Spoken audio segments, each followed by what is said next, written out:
And then in 3 seconds, I'm going to have you all smile again and we'll take this picture. So 1, 2, 3.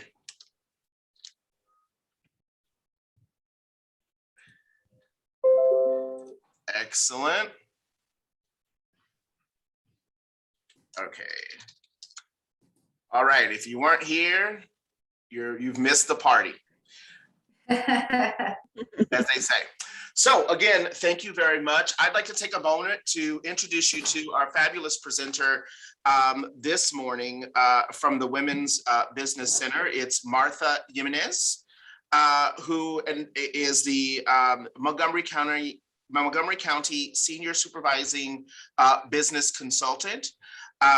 She is a native of Columbia with more than 25 years of experience in business administration. Martha has spent 10 years as an independent international consultant for various companies in Latin America. Throughout her career, she has built a reputation for developing successful business strategies and new channels for business development. Her priority is to focus on her clients' needs and provide innovative business ideas that will help them conquer professional and business success. I love that.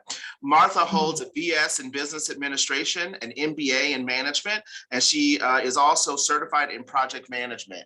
So she can manage us very, very, very well. She has a special interest in the literature about success and leadership, and she enjoys developing training sessions for her clients about various areas of business. So without further ado, thank you so much, Martha, for leading us today. Welcome, and I'll turn this over to you. Now, I do have your presentation up. I can drive for you, or I can give you complete control. Yeah, thank you so much, Stephen. Thank you for this beautiful introduction. If you allow me to manage my PowerPoint, I'm not gonna bother you during the presentation. Okay.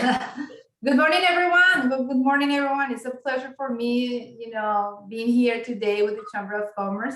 Apologize because I was like 7 minutes after late because I received a different invitation, and the invitation was at like 11:30, so I was completely ready, but waiting for another time. But I'm okay, so we're prepared. Wonderful, wonderful time. So, and also I'm happy because we have right now 11 people, which is good, and hopefully it's going to grow the number during this session. The reason why we are here is because we're going to talk a little bit about the business plan, and today we're going to cover the 3 first sections of the business plan, right? Okay, you're going to start. Okay, wonderful, Stephen. Thank you. I made some changes. I prefer if you allow me to present. Oh, yes. Absolutely. Because I did just a little, as you see, we are prepared. Absolutely. First of all, I will let you know that this presentation is available for you. If you want us to send you the handout of the presentation, it's gonna be perfect for me. All right, and for us, I mean. All right, there you go. So no more talking. Like we said 2 minutes before, we are here because you want to get a little more information regarding the business plan, right? Since we are only 13 people, and if I remove myself and Stephen, there are 11 entrepreneurs. So I would like to hear you, all of you. I would like to see you. Actually, I'm gonna stop the presentation because I would like to hear you. I would like to see you. And I'm so glad because Stephen encouraged you to open the camera. Sometimes it's kind of uncomfortable to teach to black boxes and white names. It's kind of complicated. So I'm so glad that and I really appreciate you open your cameras.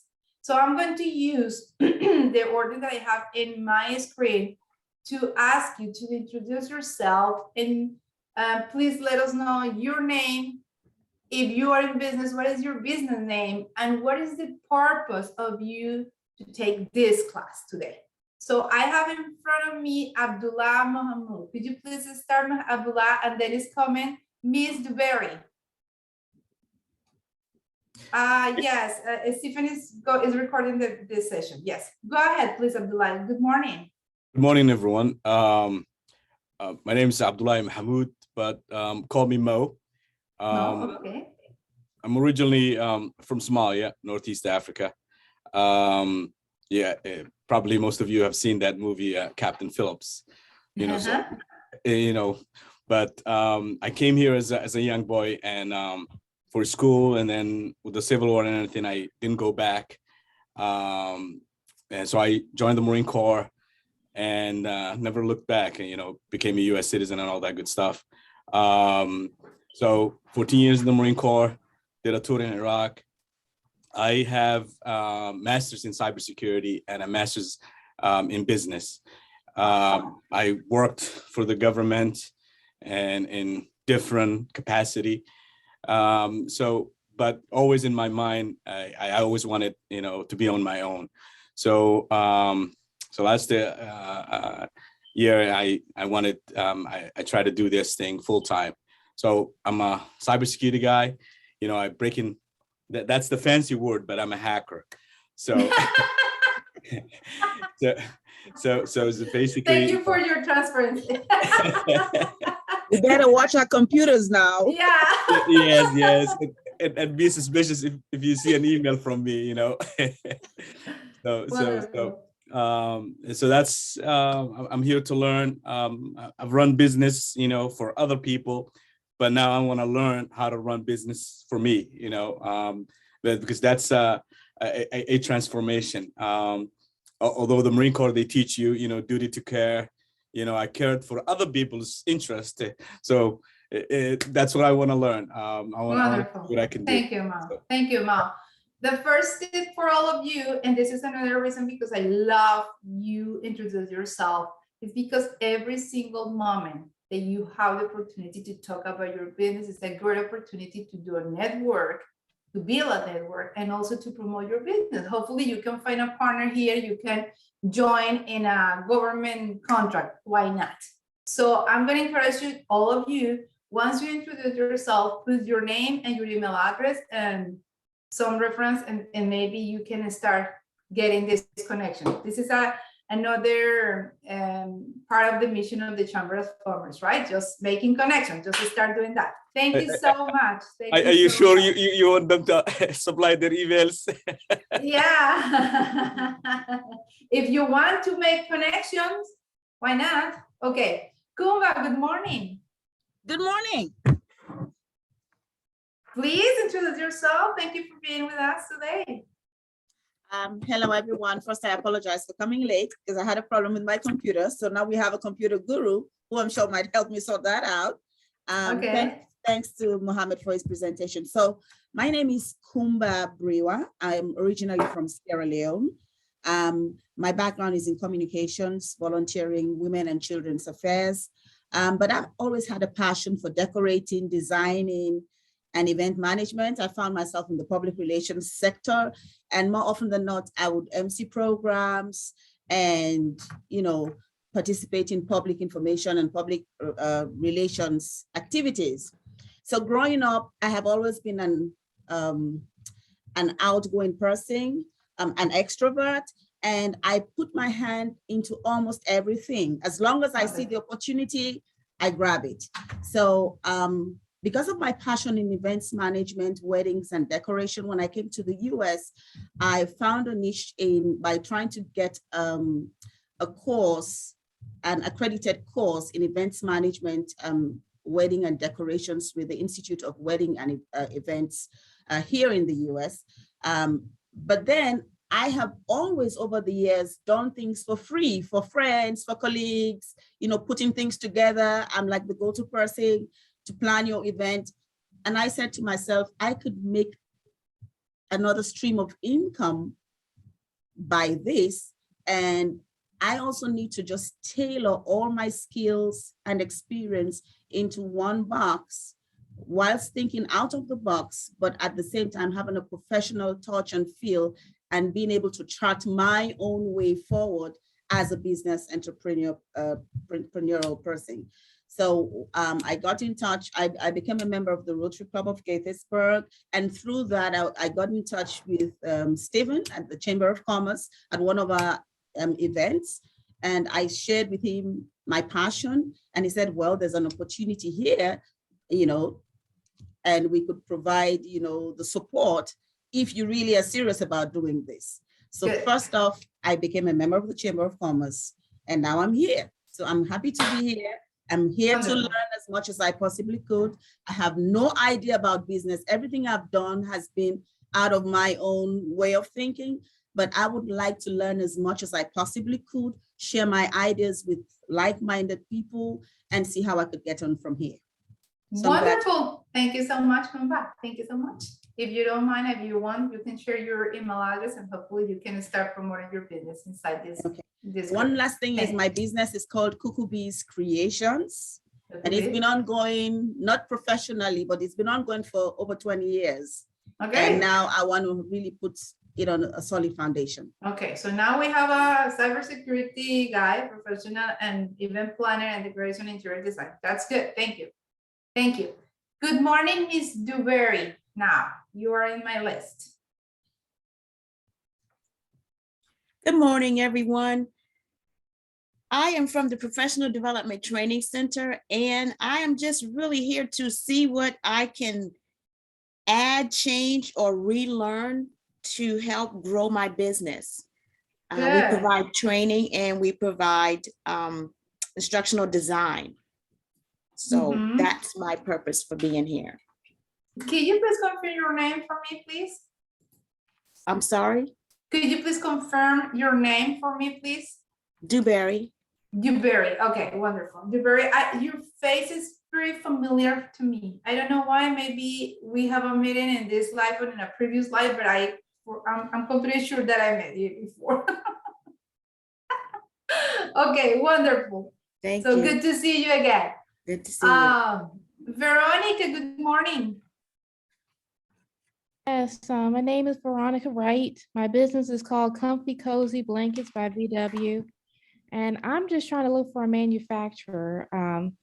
I found a company that makes the machines that can make the fabric. I'm trying to make a faux fur blanket. But as I've discussed with Stephen, that's probably not the smartest way to go because it costs so much money to make them, to buy the machines. Okay. You got to get trained on how to, to use it.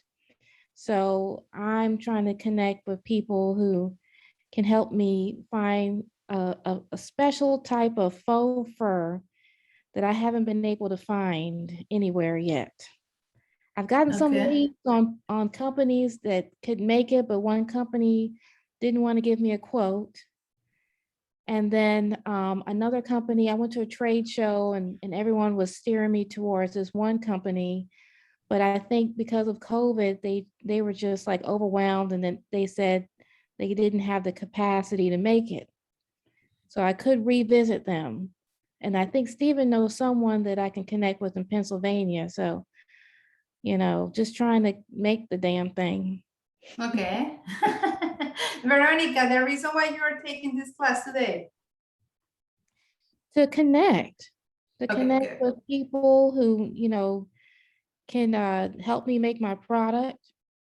And then, I'm open to relearn anything that I've learned in the past about starting a business. I have an MBA. So a lot of the stuff is not going to be new, but listening to someone else teach it from their perspective, someone like you, it will be new. Okay, wonderful. So thank you and welcome. Okay, there you go. Now we're going with Joselito Motavo. Thank you, Marta. My name is Jose Molina. I am from Colombia too, like you. Yeah. I am a climate scientist. So the objective of my company, I'm trying to start a company, a consultancy, is in these issues regarding climate, water, climate change.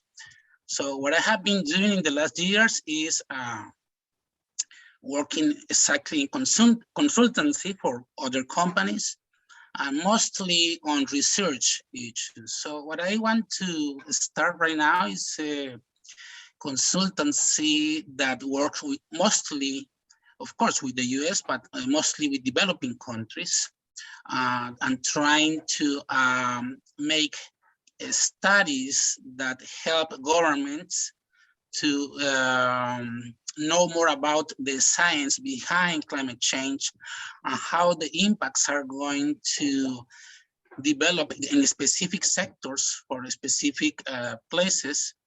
So where I and other colleagues, we can support these developing regions to understand not only the science, but also the impacts in terms of how much water we are going to have in the next decades or in the next years, how the changing patterns of precipitation are going to affect production, for example, in agriculture, and so on. I mean, there is a lot of things that we can talk about this, but the idea of my company, my consultancy, is to go beyond the local, the region, in Maryland, for example, but to work mostly in other regions as well. For example, in Africa, I recently was working with some colleagues in Ethiopia. So we were just trying to support the Minister of Water there in understanding what these impacts are going to be in the next year, so they can take informed decisions regarding climate change in several sectors, mostly in agriculture and water. I want to stop right there because this. Oh my God, I love to talk about this. Yes, this webinar is not about me. It's about you guys, about you, Martha. I want to learn from you, and I'm going to stop right there. So thank you, finally, my company is named Calimawa, CALIMAWA. I am just starting to build my website. Thank you. Jose, thank you so much. You know what? Please feel free to connect directly with us, and feel free to let us know if we can spread the word around the world, around the state. The global warming is something that every single person needs to be aware.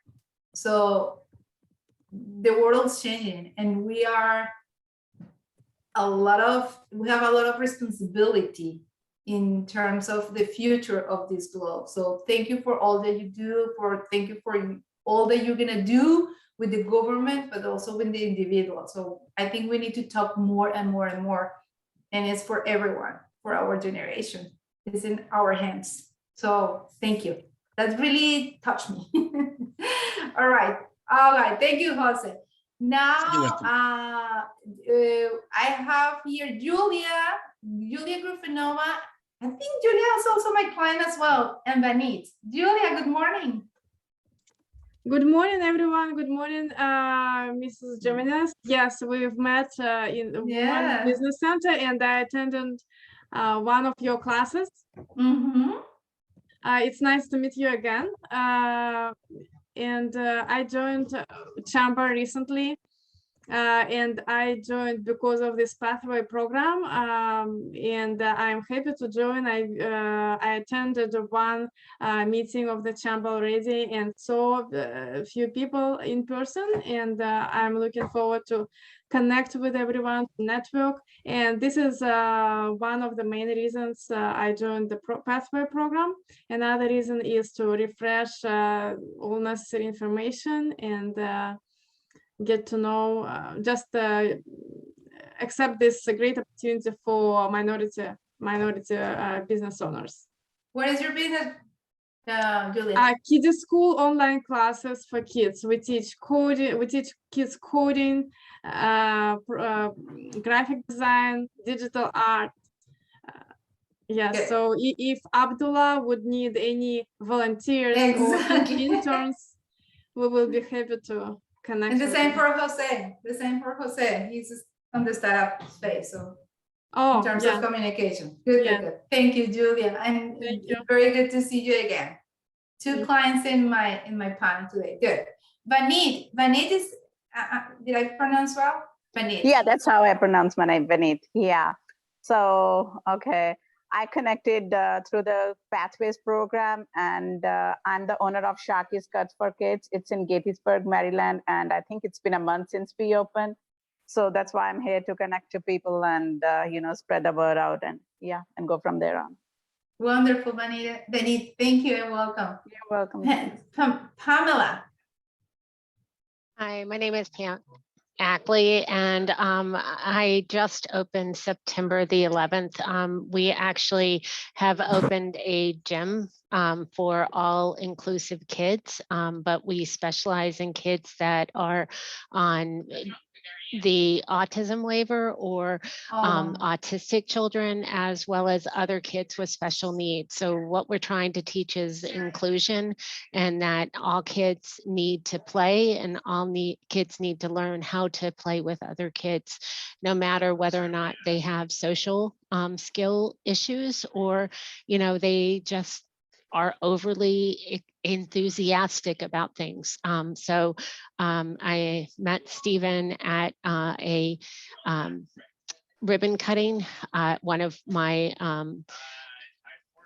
the franchises that were right down the road from me, Fry Guys, and he asked me to join, and I think this is a great opportunity for our organization, but we want to get the word out.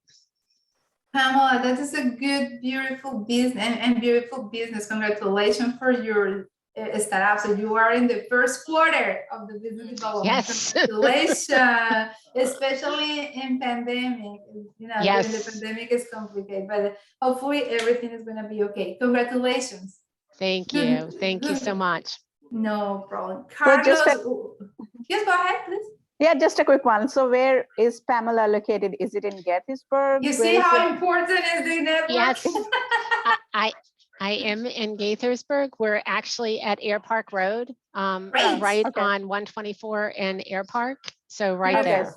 So we Close are at to Muddy the- Branch, so maybe we can connect and, Absolutely, go very from close there. to this Yeah. now for school. Very good. Congratulations. Okay. Yeah, thank you. Carlos Kawasa. I know you have people at home, but are you able to talk?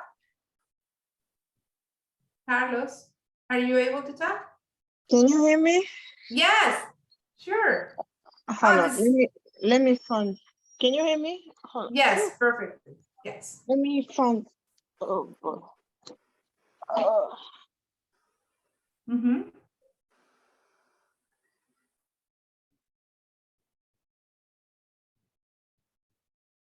We can hear you.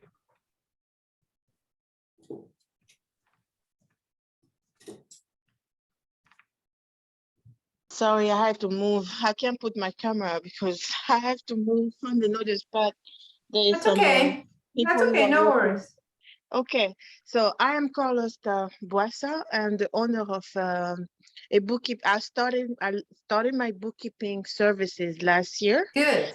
and I am passionate about helping, educating small business owner about the importance of maintaining the financial record, because and not just waiting the last minute to file taxes. It's very important for them to get to the habit of making sure to track all the expenses and income and everything in between, so they can have a clear picture, not only for themselves, for better decision making, and also for any future need of loan or investing. So that's my passion. I have a master's degree in accounting and over 10 years of experience in the accounting field. So this last year, I decided to open my own bookkeeping practices, and I met Steve, and I joined the Pathway program. Congratulations for your business. It's good to know. No, that is so good. Everyone need a bookkeeper. So every single business need a bookkeeper. So congratulations, Carlos. John Worley and Diana is on my next. John Worley, are you able to open your camera and your microphone, please? John, I am sorry, John. Okay, John, I'm reading. I'm sorry, I'm on a laptop, no camera, and the microphone is not working at all. So let me see if I can read. My name is John Burley. I grew up in Montgomery Village. I have been working as a manager at Airpac Auto Pros, very close to Pamela, in Gaithersburg to go through school. I just graduated with a degree in mechanical engineering, and I want to combine my passion for engineering and auto racing by starting my own aftermarket performance part company. And he is also providing his email address. Thank you, John, and very nice information. Congratulations for your business and for your academic background. Diana Eaton. Are you there, my dear? Diana? I think she just left a message. Oh, really? I didn't see it. All right. I didn't see the message of Diana, but I'm sorry. Okay, sure, no problem, Diana. Take your time. Okay, as you see, we have here 11 or 12 business owners, different industries, but we have one element in common. Everyone is in business and everyone needs to know every single detail regarding the business plan. And this is why we are here, right? So as I mentioned before, and thanks to the Chamber of Commerce, you're gonna be training in all the aspects related with the business plan. Today, I have the honor to talk about the three first elements of the business plan. But before to start talking about a business plan, I'm gonna let you know who we are. This is a legal disclaimer, just letting you know that this is a very general information, and the content of this training is not pretend to, you know, provide a legal information or have an authorization information for a specific research or something like that. It's a very general information included or created on other created from other sources that you're gonna find the reference at the end. And if you need more information regarding the business plan, you can just definitely connect it directly and get a little more details regarding every single aspect.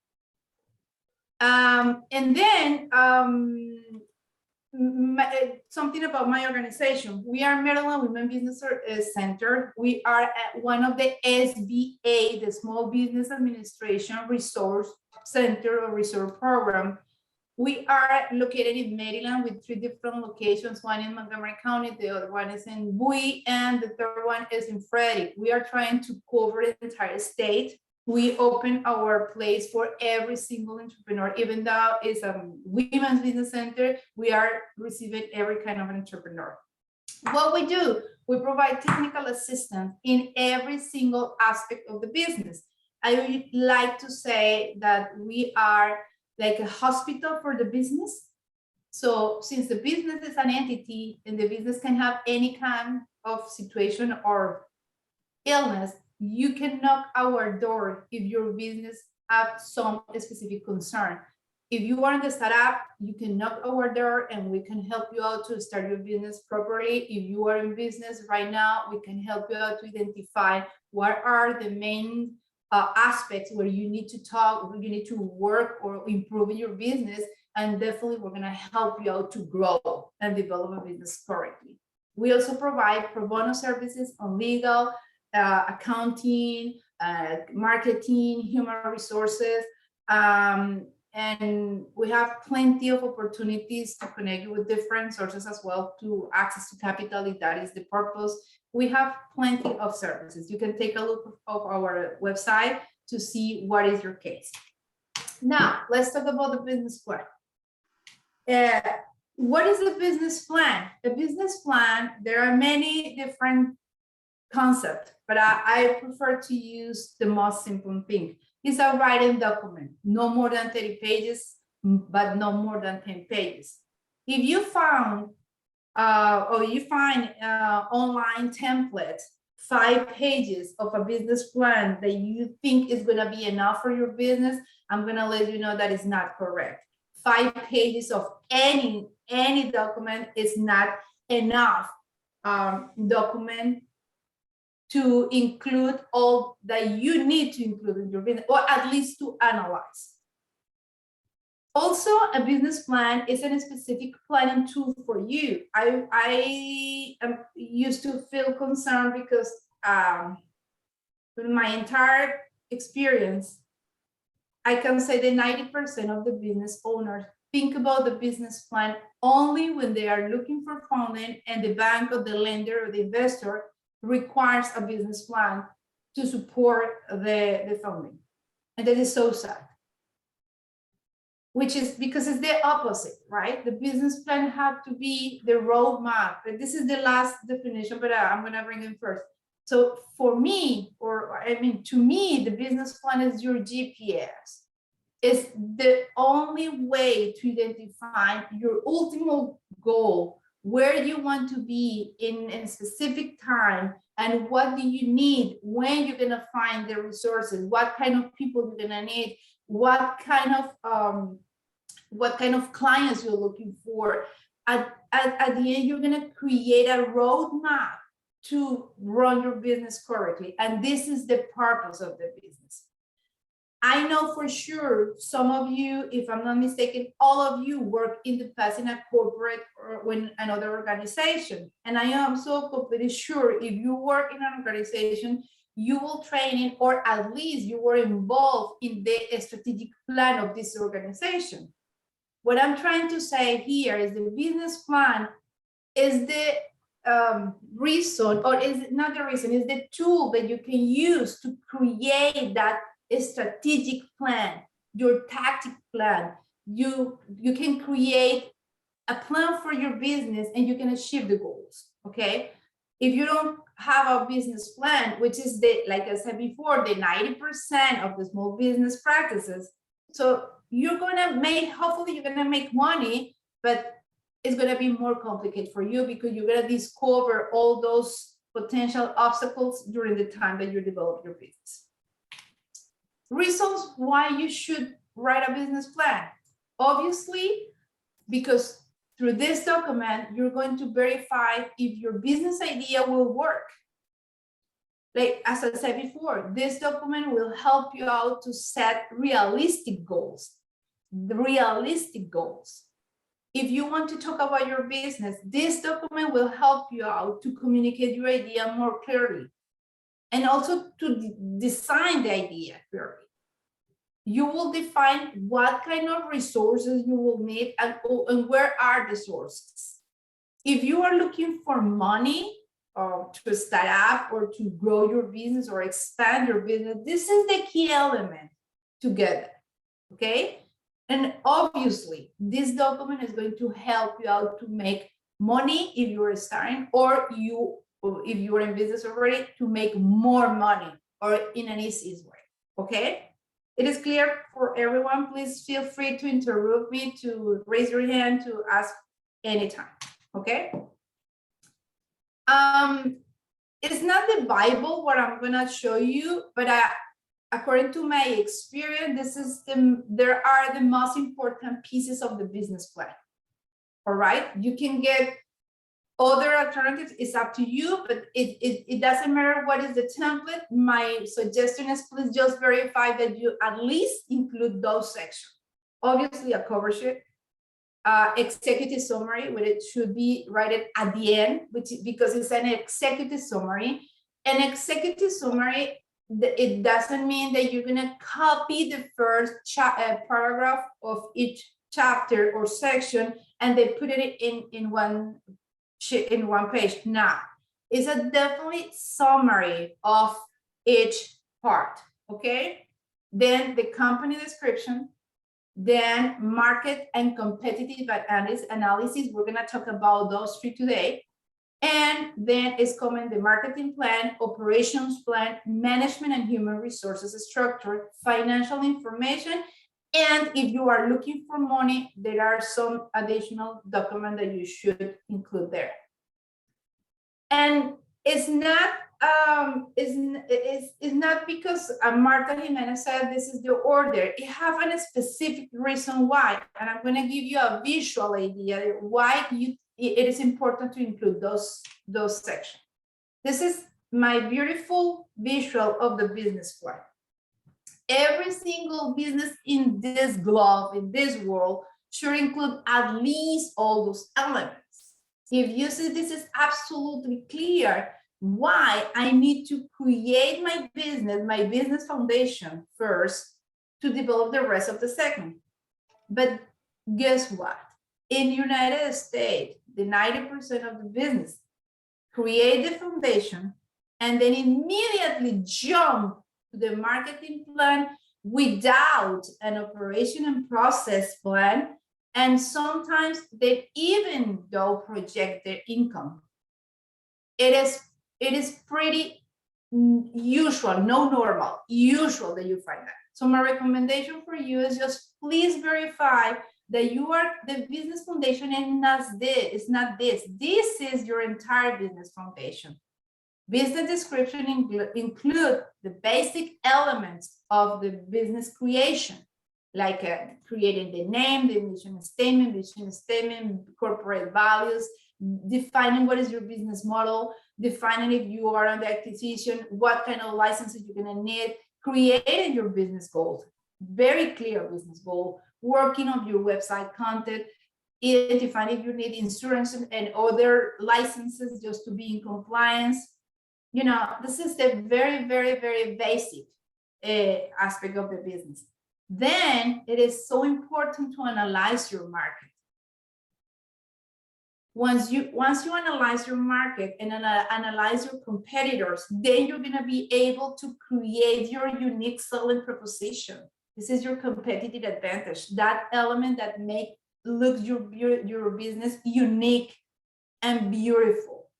And only when you have created this, you will feel ready to create the marketing plan.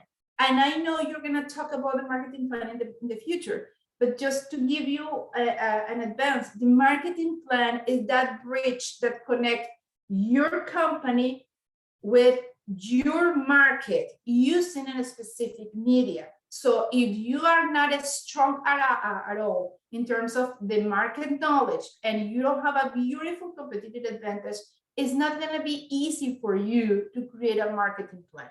All right. Every single marketing plan starts with the basic analysis, internal analysis, where you're going to analyze the status of your company to identify the future actions. And then it's important to work in processes and operations, every single detail regarding to your business, every process. Believe it or not, I don't have the statistic, the number, but I can imagine more than the 80% of the small businesses, they don't even create their own flow chart. They don't identify what is the process concept, what is the input and where are the output and what I need to do. Mapping the company is one of the best alternatives to succeed. That and also is one of the best opportunities that you can give your company to succeed without you. With this, one of the ultimate goals of your businesses should be. And also the financial analysis and financial and sales projections. I need to have at least 18 months of outlook or a forecast or initial projections to see how my business is going to run in the near future. But if you are a little more professional, hopefully you can create at least a 3 years projection. This is the visual that you should have in your business. But if you don't like business plan per se, because you don't feel like, oh, I'm not very friendly with, writing document and following instruction, this is another alternative to analyze your business. A business is like I said before, like an entity. We are an entity. Every single person is an entity, and we have. I'm not sure if you have heard about the wellness wheel. If some aspect of our life is not working correctly, our life is like a limping, right? And there are different areas of our individual life. So the same thing happens in a business. If you are not strengthening your business or creating a strong platform for your business can fail, or your business will limp all the time. This is the best way to identify this wheel. So in this wheel, this is where we are here. The first quadrant is talking about the business idea, product portfolio, revenue model, customer portfolio, market position. This is market analysis. The second one on the right is regarding to networking, marketing. This is communication, sales and service, communication and public relationship, branding. We're going to talk a little bit about branding today. The other quadrant, as you see, is in the bottom, because it's part of my support: financials, founding, production and services, IT systems, facility.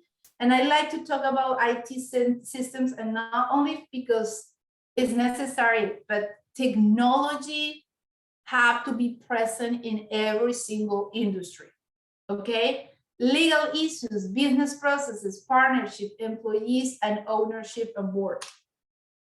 Basically, I'm talking about 4 different quadrants. The first one is regarding to the opportunity to create an attractive business concept. The second one is regarding to all the foundation that you need to create to build lasting customer relation. The next one is talking about operation, and operation is going to help you to maintain your business profitable. And the last one, establishing a strong organization. It is important, if you are creating a business for the next generation of your family, please consider this wheel as a good opportunity to follow your business, okay? Now, please let me know if you have question anytime. What you will know once you complete your business plan. When you complete your business plan, you're gonna be able to be clear about who you are in terms of what is your legal structure, what is your ownership, your location, if you need location or not. Also, you will know what do you sell clearly. Sometimes I know what I'm be able to do, but I'm not very clear about my service per se. What do you sell? What are your customers? You're going to know also how do you sell, what kind of distribution channel you can discover or you need to create, and what is going to be your marketing plan. And this is the next one is so important. Who is the competition and where are they? What are they doing? How are they doing? How much are they charging? What is their competitive advantage, just to improve them, okay? And also, what is the roadmap of your business, milestones and timetables? How was that made? Do you need to manufacture? Do you need to get supplier? You need technology, everything. And what are the funding requirements in case you need it? And what is the expected return on investment? The popular ROI. So if you need to invest money, when you're gonna receive the return, and when you get the break-even point to start making profit, okay? So this is what you need to expect once you complete your business plan. But let's start from my business description.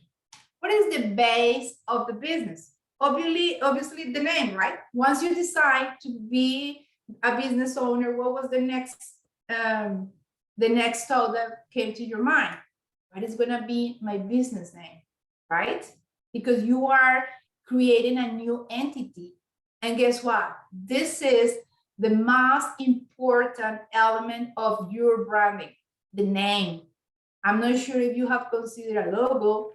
It's not mandatory, but if you include it, that would be great. You will consider corporate colors. Hopefully you have a tagline, and hopefully you have a website. 75% of the business owners don't believe in the power of the website. 75% in Maryland don't have a website. Can you believe it? And 93% of the small business owners are using Gmail, Yahoo, Hotmail, email addresses.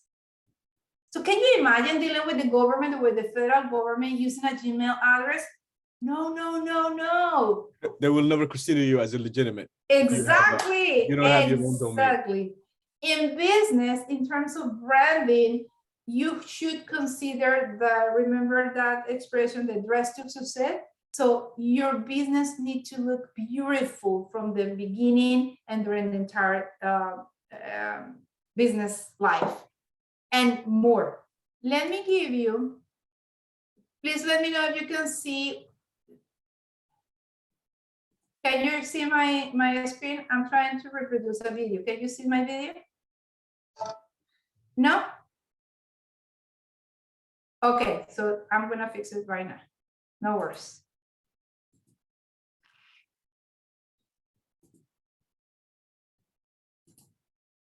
Okay, so I'm going to share everything. There you go. How about now? Yes? A brand is the difference between a pair of running shoes and a pair of Nikes. A brand is what people feel about you, your product, the service you provide, or your organization. It's part rational, but mostly emotional. People will forgive a strong brand if it makes a mistake. Remember New Coke? Likewise, people won't forgive a weak brand if it makes a mistake. Remember Gateway Computers? We thought so. So, what is the secret of a strong brand? The answer is surprisingly simple. Focus. I'll say it again. Focus. Great brands stand for something. Not a lot of things. One thing. For decades, Swedish car maker Volvo defined their brand with a single word: safety. Well, it seemed to work for them. Sometimes you have to think beyond the category to know what you stand for. Harley-Davidson makes motorcycles. Want to guess what they stand for? Freedom. Not a more powerful engine, not a more reliable bike or a smoother ride. Freedom. Brands are experiential. Take Starbucks. They differentiate themselves in many ways and offer a consistent brand experience in every Starbucks you visit. They even have their own language. Starbucks has created a unique community of coffee lovers that speak Starbucksese and are true brand ambassadors. It doesn't get any better than that. Starbucks had realized they weren't in the business of serving coffee. They were in the business of serving people. So, can you put a monetary value on a brand? The people at Interbrand. What do you think? Can you put monetary value in your brand? What do you think? Yes or no? You can let me know what your head. Yes or no? Yes. Yes. Okay, listen. Research can. Remember the fine folks at Coca-Cola we mentioned earlier? Care to guess what their brand is worth? That's right. According to Interbrand, about 61% of the value of the Coca-Cola Corporation is brand. That's a lot of cash. Mm-hmm. Here's the monetary value of some other brands you'll be familiar with. So a brand is worth protecting and nurturing. But how? Here are a few key points to help maintain or even grow your brand. 1. Be different. The world is filled with parody products and services. Make yours stand out. 2. Be vigilant. Don't allow your brand to do things it shouldn't. Don't be the Gateway Computers of your category. 3. Be relevant. The marketplace changes constantly. Make sure your brand keeps up. So, who really owns a brand? The brand manager? The VP marketing? Brands are owned by the people. Yes. It used to be a company would tell people about their brand. It was pretty much a one-way thing. Now, it is much more of a conversation. But don't worry, this instant feedback can be very useful. It gives you a glimpse into what's in the hearts and minds of your customers and allows you to take action when you need to. It can also help you stay focused, and that's a good thing. So let's recap. A brand is much more than your logo or the color of your truck fleet. It's something intangible. It's what people think of you, but mostly on an emotional level. Great brands are focused. They stand for something. Great brands are not just seen and heard, they're experienced, and in a way that is uniquely theirs. A brand can have tremendous value and should be treated that way. Keep your brand healthy by being different, vigilant, and relevant. And finally, never forget that people, your customers, own your brand. What do you think about it? Very good. Yeah, that was really Your good. people, it's my company, your brand, guys. My business, your brand. And it's an emotional feeling. It's what my client feels when they think about my company. It's not something that I create or build with the name, the logo, and the website. No, it's not. There are key elements. And I used to recommend to my clients to audit your brand regularly, every quarter, every year, every 5 years, and see what is the connection. And also sometimes it's important to see if your clients, your target audience is connected with your brand or is connected with you. If the client is connected with you, there is a huge problem because you are not creating a company. You are like a providing services, but your business is just like a legal element. You know what I mean? So it is important for you to talk about this. So this is one of our recommendations. If you are in business, analyze the status of your brand. All right. Then the next element in terms of location, what you need to talk in your business plan regarding location. If you are in services, and right now, this is a very specific time under the pandemic, you know, everything is virtual. Most of the businesses can run their business from home. But if you need definitely your business, like John, maybe definitely in your case, you cannot run a business from home because you are trying to create an auto service. So it is important for you to identify what kind of location are going to be able for you. But when I'm saying location, is not only saying like I'm looking something in Gaithersburg. I would recommend to you to knock the door of the chambers of commerce, but also the economic development organization or authorities in your area, and see what locations are available for you, categories of the location, and see if they have benefits for those locations. As you see in my screen, there are categories, classification like an A, B, C. Just to give you one idea, in Montgomery County, right now, there is a grant called Move Grant. And this grant is open only for new businesses in a specific classification, which means ABC, and they have their own classification, and they support those businesses for the 2 or 3 in rent payment, the 2 or 3 initial months. But also, if you are in the industrial area, there are specific areas called like a disadvantaged areas. So your economic development organization can help you out to identify if those areas are available for you and what kind of like a tax benefit, for instance, you can get. Or if you want to be in a hub zone, in a distressed or urban and rural communities, there are other opportunities to be classified as a minority. What I'm saying is location is not just simply a physical address. It's more like that. And I recommend to you to explain in all your documents, obviously in your business plan, what is your location and what kind of benefits you can take from it. Okay. Questions so far? No? Okay. Now, I was yes. surprised about, you know, the business plan that, you know, I already have my business plan, but I put the second paragraph as my executive. So I was quite surprised to you saying, you know, you got to put it on the bottom. So that was the question I had. And remember we talked about the cover sheet? I'm talking about the cover sheet. This is what you need to talk. I'm talking about this first, the cover of your business plan, what you need to talk. It's a brand and location, who you are and where are you located. You know what I mean? And you can explain in the description of your business. All right? So now, but you arrive. So now we're talking about the business description. In your business description, what you need to talk.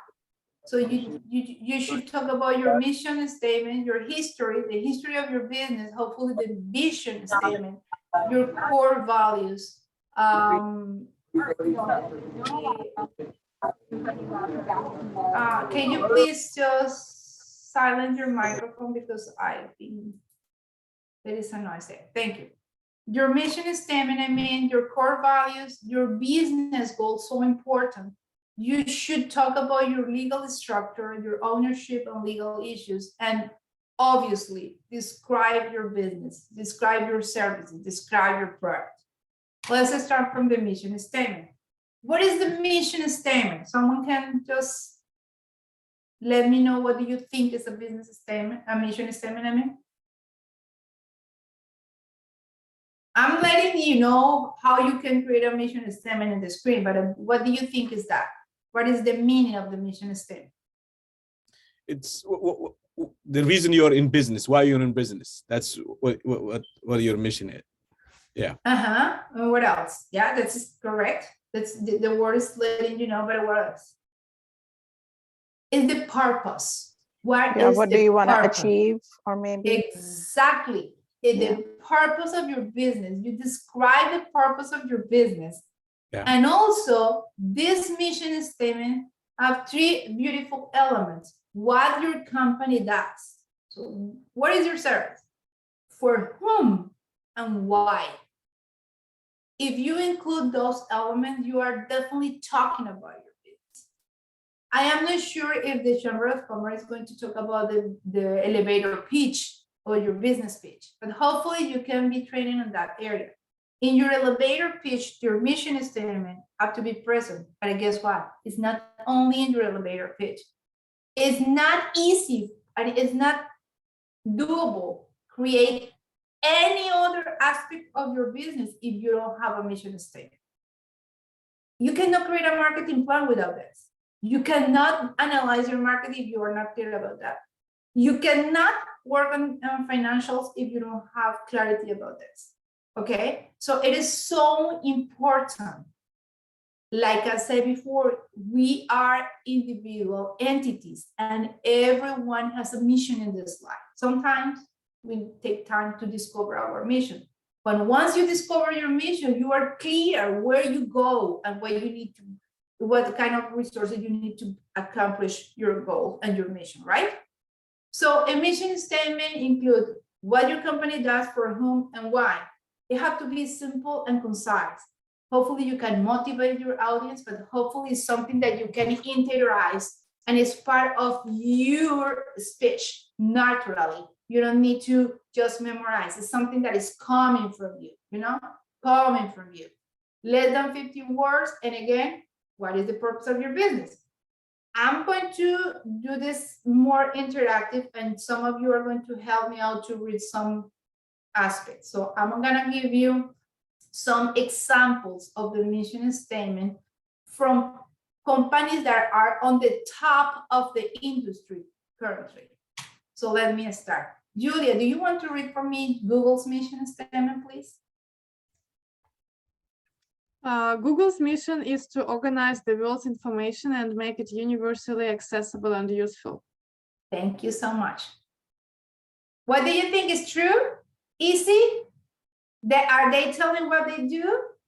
Yeah. Kenya, my dear, Google mission statement is mission statement. The purpose of this company is to organize the world's information and make it universally accessible and useful. Is that right?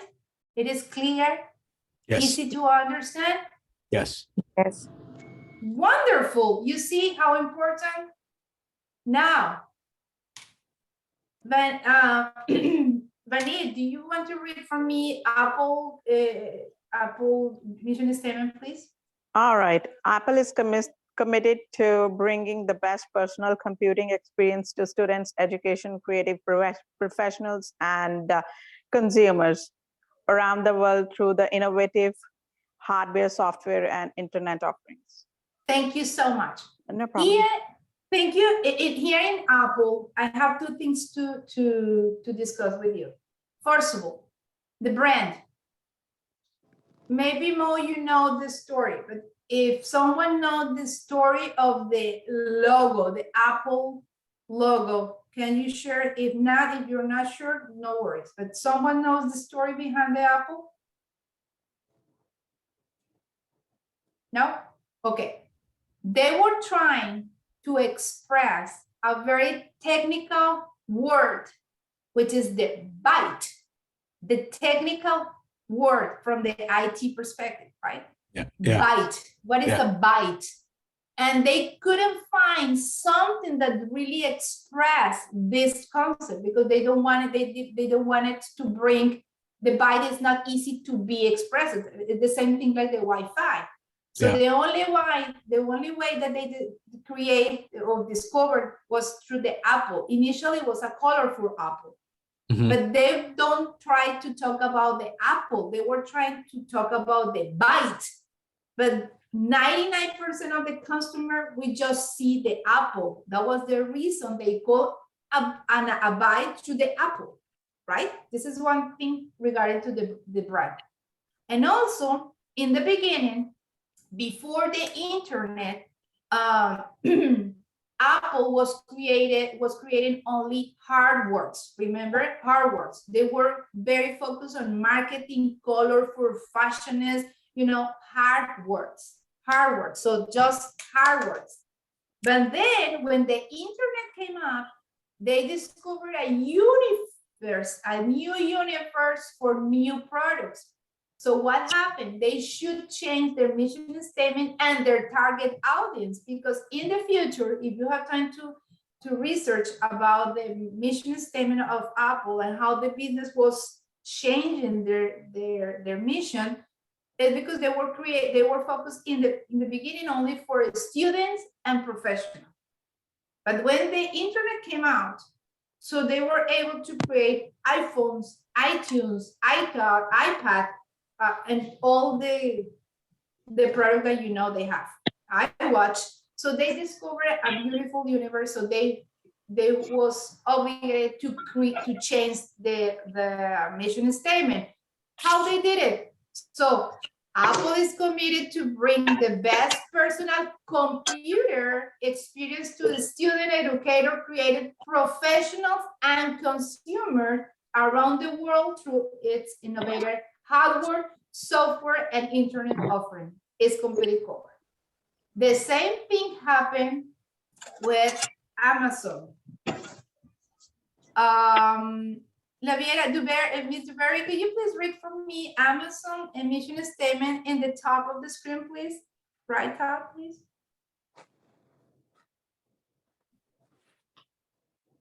Mr. Berry, thank you. To be Earth's most customer-centric company where customers can find and discover anything they might want to buy online. Thank you. You're gonna read the next one, but let me just do this analysis. Can you imagine how ambitious can be a company and how visionary was this guy when he was pretending to be the Earth, the glove, the planet most customer and centric company.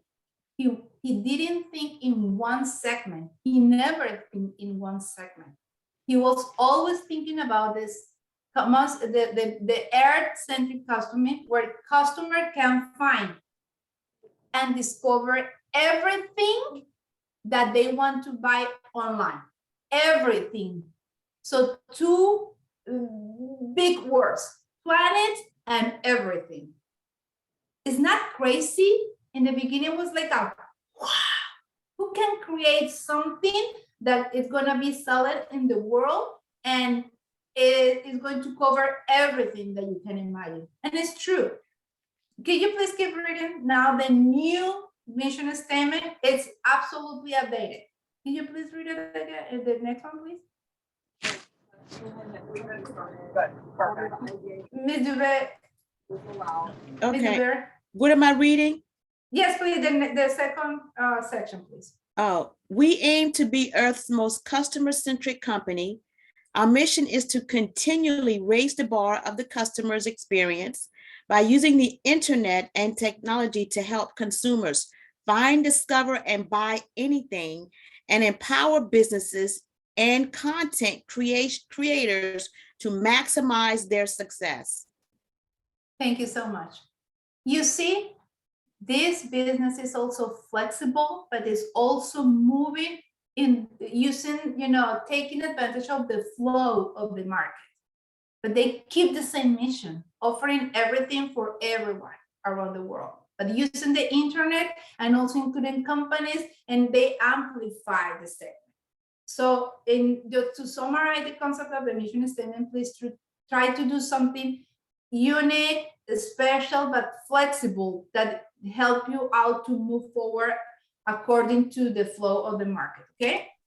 What I like, I was gonna add this. What I like about Apple and Amazon, and rather than Google, and Apple and Amazon tell you who their target market is, or target audience is. So it's more attractive what Apple is saying in their mission, and Amazon, because Google just says we're just putting these things together. No, they say or is Google the world is everyone as well. Yeah, I didn't notice that, but that was interesting. Yeah, I didn't exactly. It's for everyone, and is that true? It is true, and this is the reason why they are on the top of the market in every industry. Yeah. Right. So they are absolutely. Their vision is so wide, so wide. Yeah. All right. So let's keep moving. You're very welcome. So I didn't put it here, but it's up to you to include your vision statement. And what is the vision statement? Your vision statement is the ultimate goal of your business. So where you want to see your business and when. You can see if sometimes in the past, people or businesses try to say in the 2020, I will be the best or the most important organization or the leader of the industry.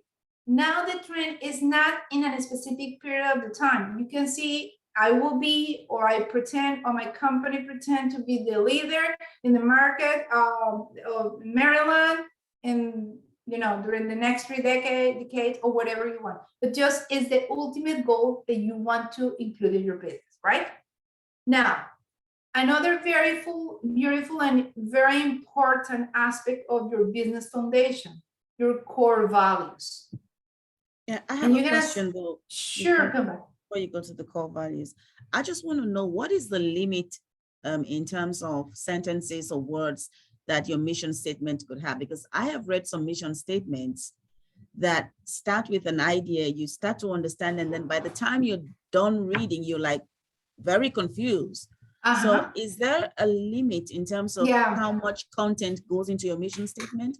Or is it no. I prefer less than 50 words. Less than 50 words, and you can audit your mission statement just reading this. What your company does, for whom, and why. Right? And also, this is another tip. The mission statement always include a verb, because this is an action. You are doing something. Your business is doing something. But since it's an action, please avoid providing, because providing is the most popular word around the world in terms of mission. You're not providing. There are other ways to express what you do, all right? Or what your company does, all right? But hopefully, and this is awesome. Thank you, Kumba. This is not the place where you talk about all the services. Now, this is not the place. Can you imagine you in an elevator with Jeff Bezos trying to sell your products to Amazon? You have 30 seconds to talk about that. Hopefully, you know your mission statement with it. It's so simple. Okay? Right. Thank you. You're welcome. So now the core values. The reason why I'm talking about the core values is because, again, this situation happened in the corporate level, but unfortunately, the small business owners forgot to include core values in their businesses. If you talk with Jeff Bezos and Amazon, also do the research. All of them include core values, internal values. But let me know what is a value. Mao, you want to read from me? What is there? I don't want to read everything for you. I don't want to. I'm gonna be boring. What is the concept of the value? What is a value? Mao, please go ahead. Value is what's your company worth, or your product, or your service. Could you please read the information in the screen? Okay. A principle that guides an organization's internal conduct as well as its relationship with the external world. Exactly. Okay. Exactly. You see, let me see what happened here. Can you see my screen? Yeah. Okay. I think you're not being able to see the entire screen. Let me just fix this. A value, as the document showed. Okay. There you go. And then as you read, thank you.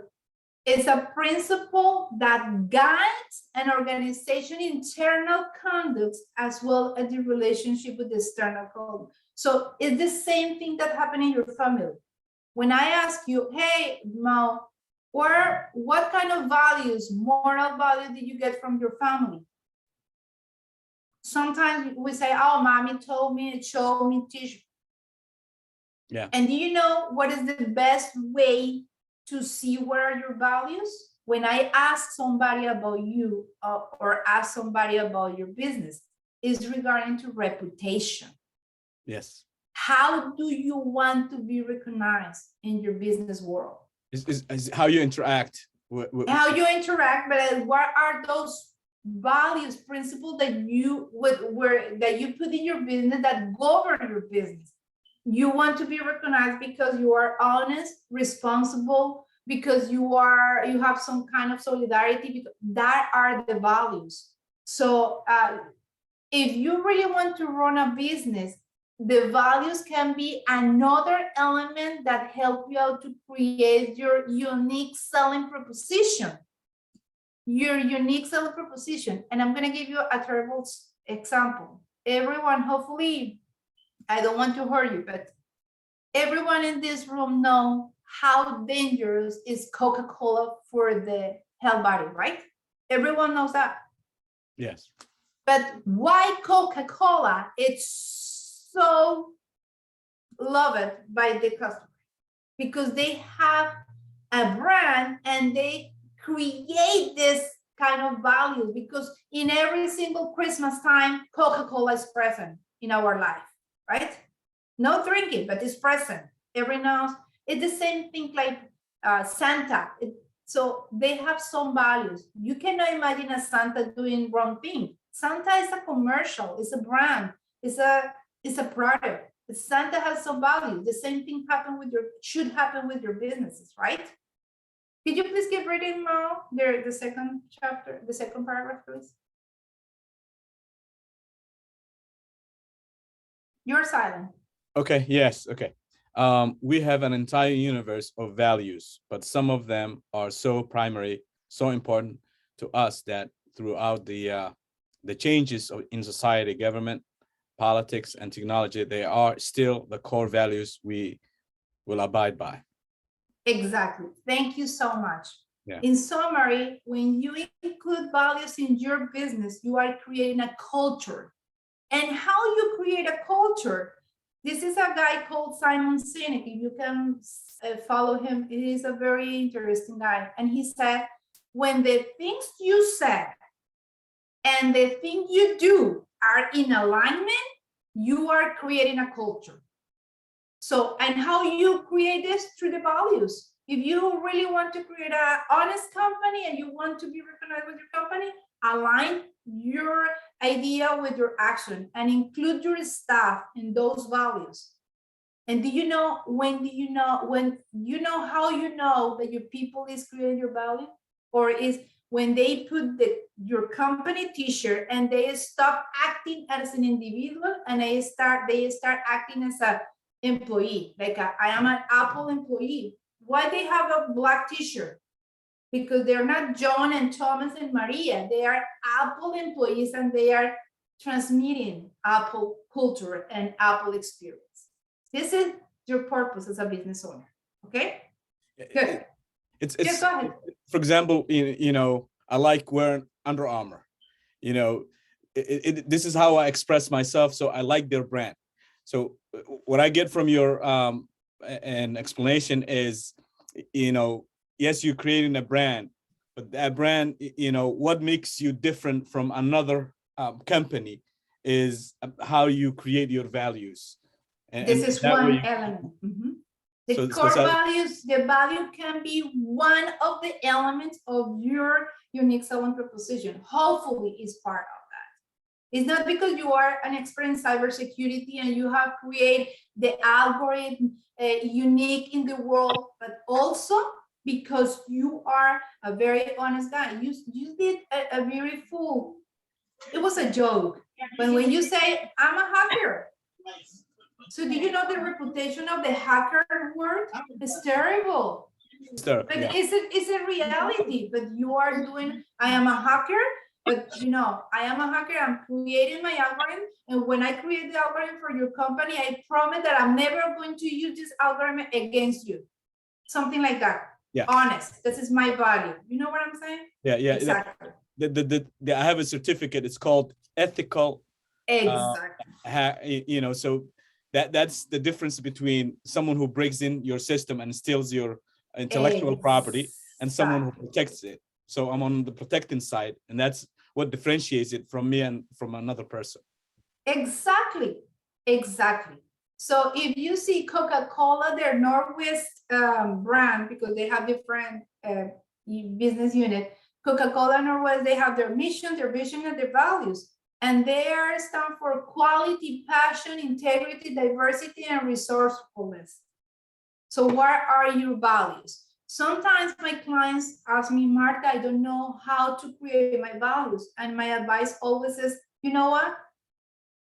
Just think about your personal values because you are leading your business. What kind of your personal and family values you want to translate or transfer to your business?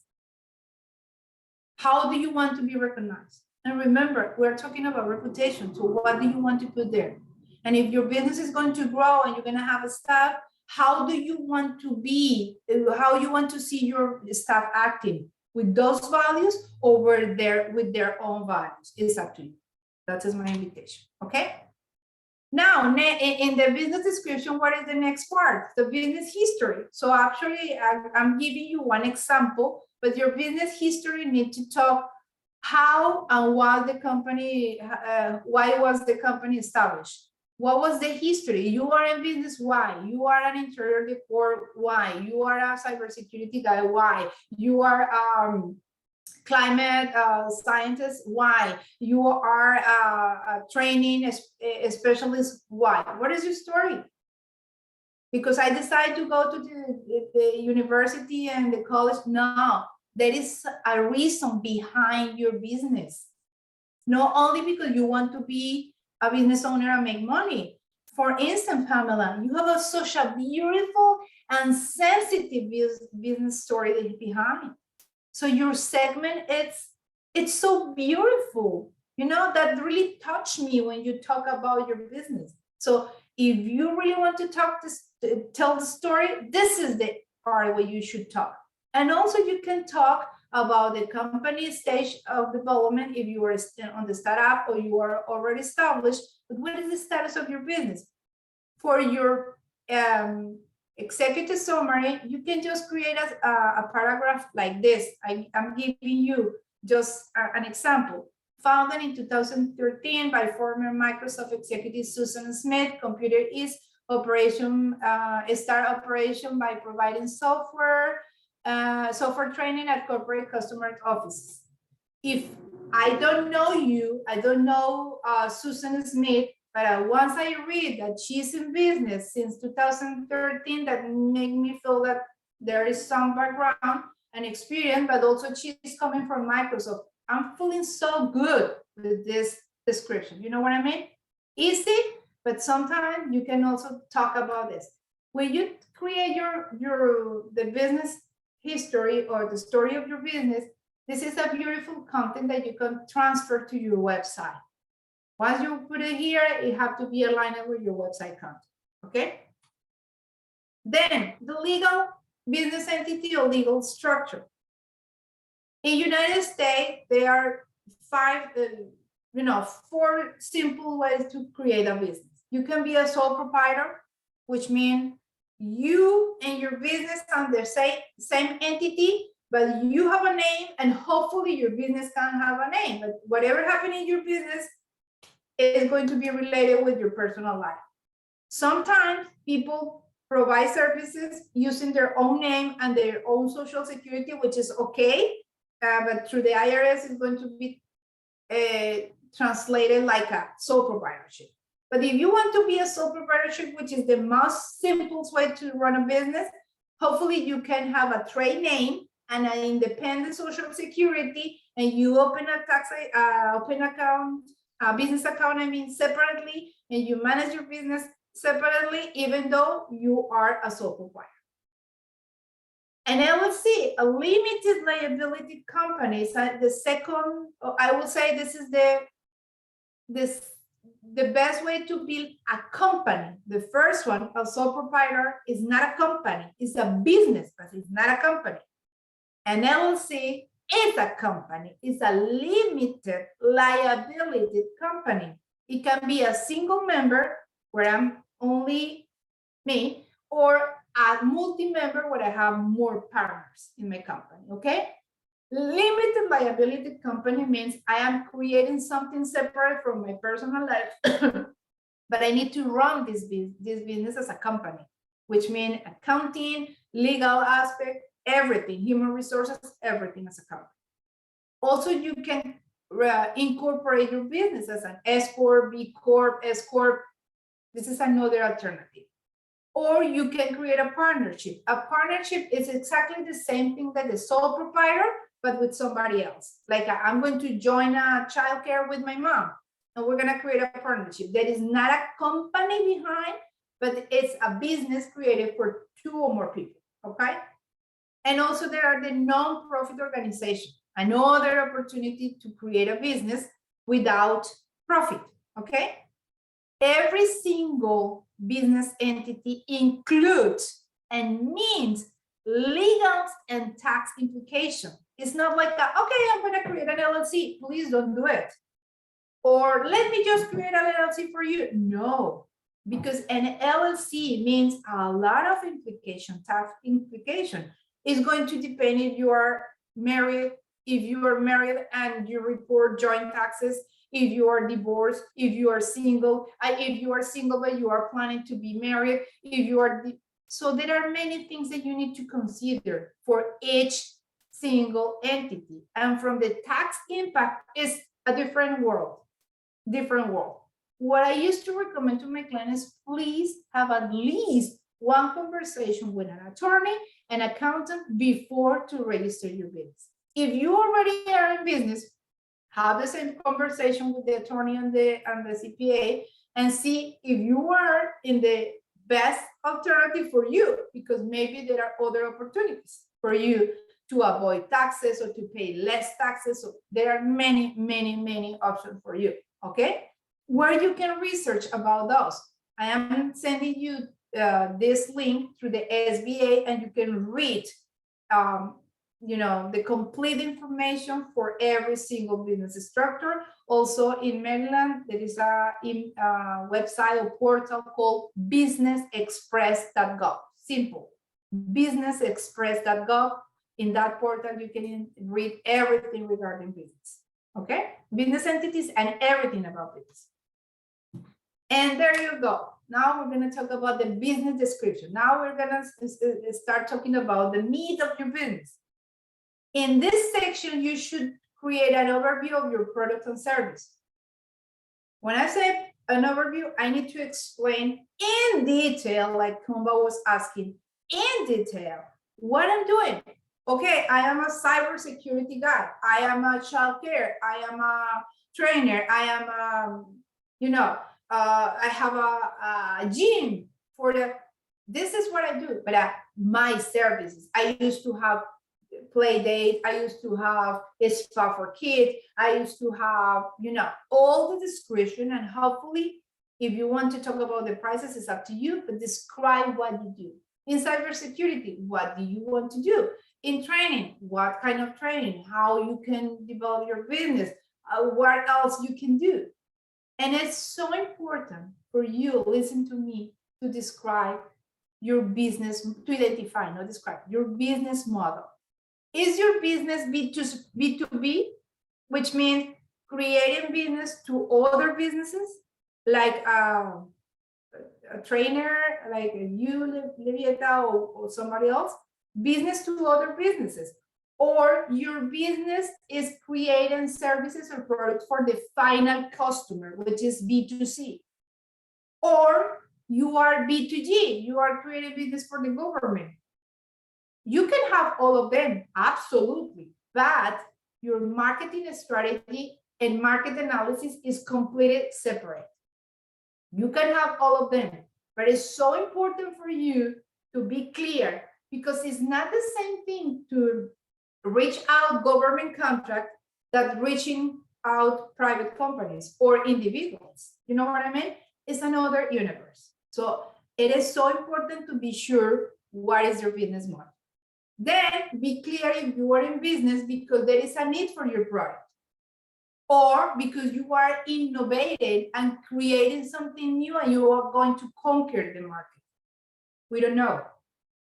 But to be clear, just describe this in your business.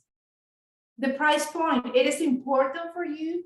If you are in services, maybe the price is not the point, is not the element, because on the services, it's more regarding to the place where you are. So what I'm trying to say is in cybersecurity, maybe the hourly rate here is not the same like in California, or is not the same here like in Mexico or in New Mexico or Kansas, you know?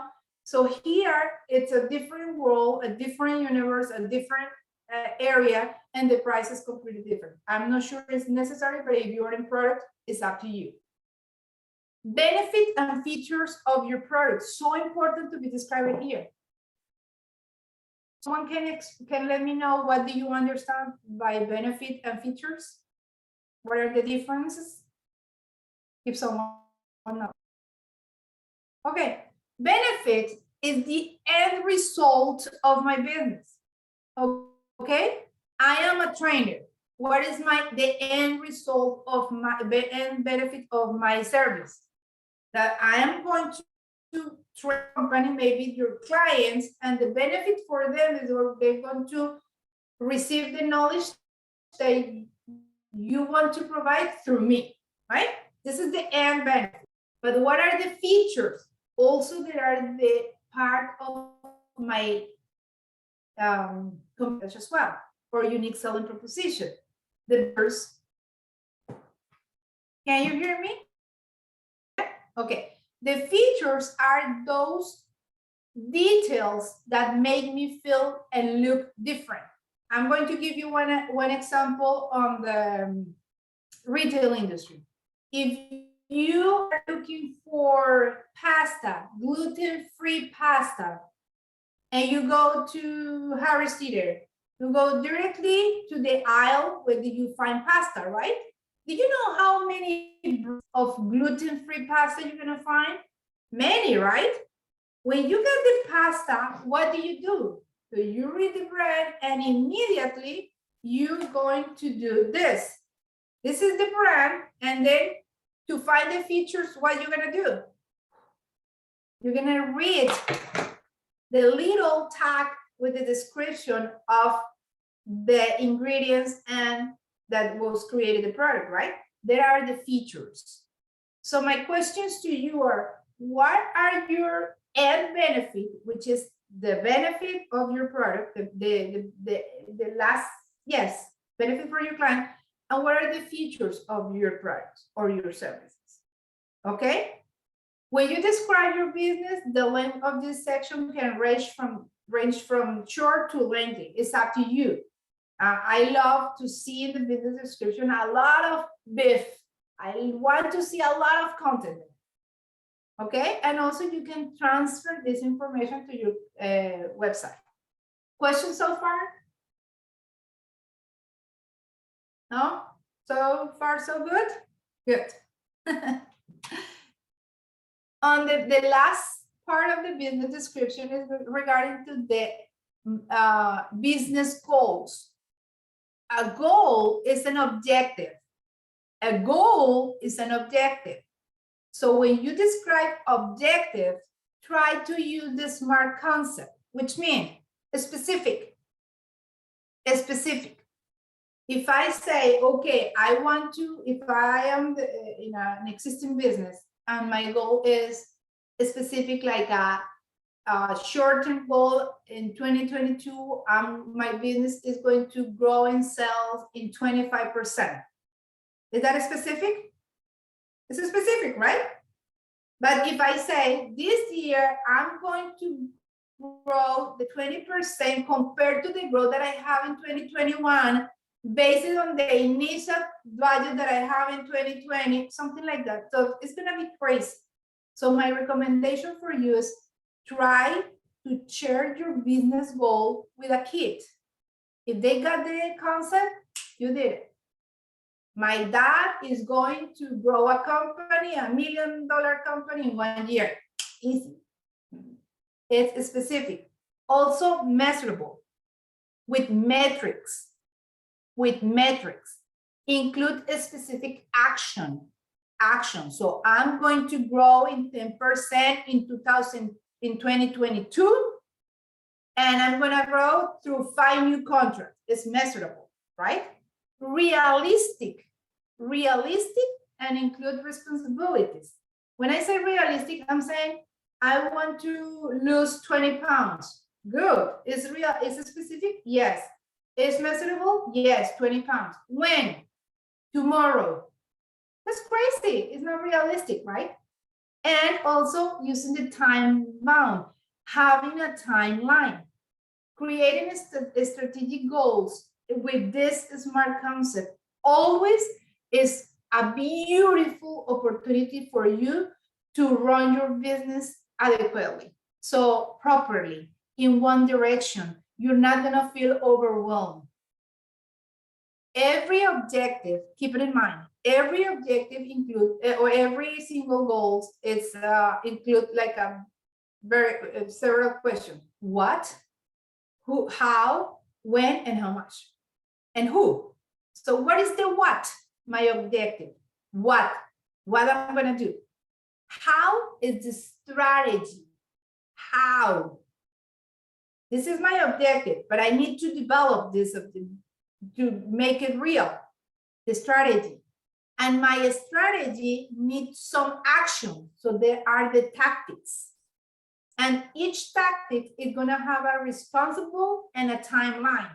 So objective, strategy, objective what, or goal what, strategy how, tactics, actions, responsible, and timeline.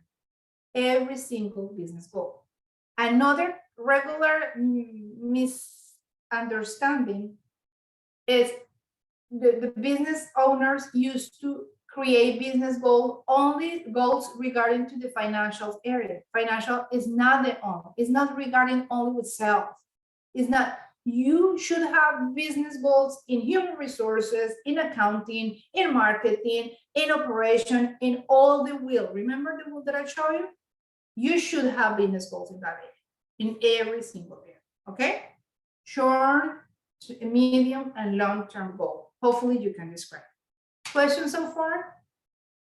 No? Okay. Now, again, remember the executive summary. This is just a continue of the executive summary. Is a writing version of the elevator pitch.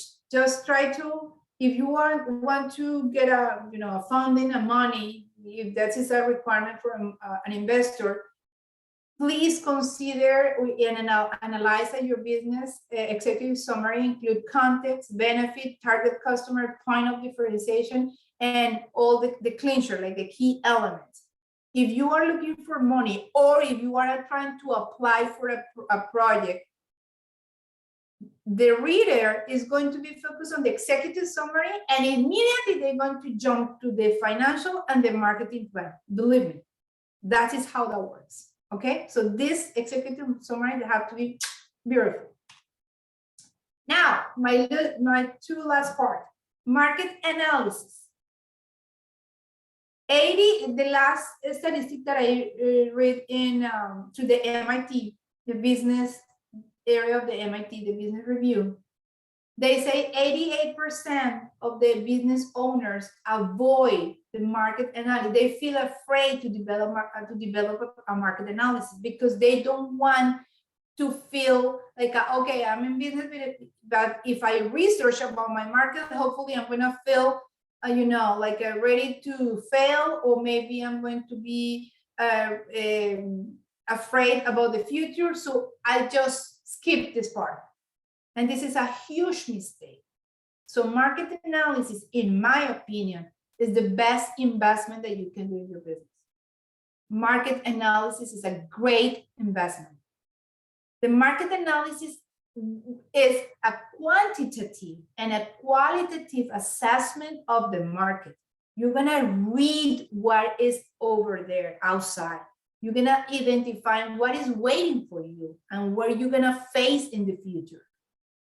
It's the best way to gather all the information, gathering all the information that you need to analyze and make good decisions.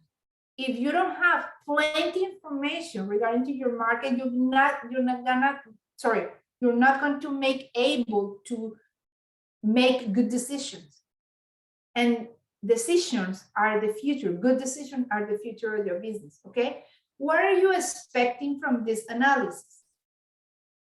As I said before, you have to be quantitative and qualitative. Quantitative analysis is regarding to data, numbers, statistics. So you're gonna see what is going to be the value of your industry.